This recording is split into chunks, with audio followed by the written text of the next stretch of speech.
pilot in the world flying aircraft. Now let's see if Neil is going to be able to get this airplane airborne here.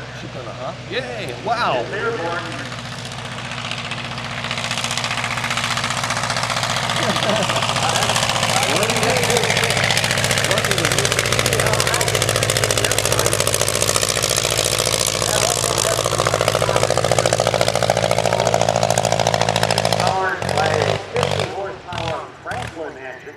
Originally, these airplanes had a TNT engine.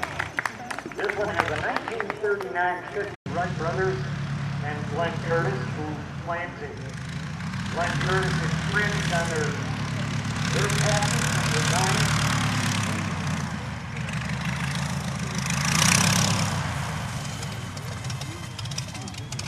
In the winter of 2003, the Rhinebeck Aerodrome was invited to participate in the Australian International Air Show.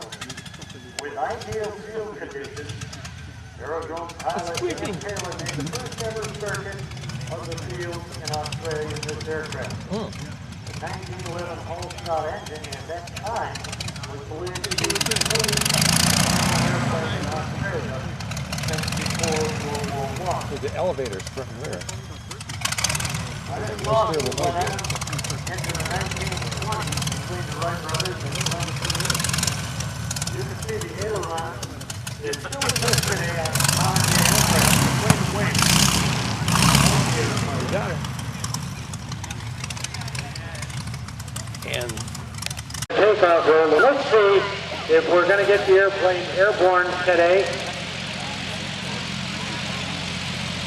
If it's going to develop our first 35 horsepower, it is.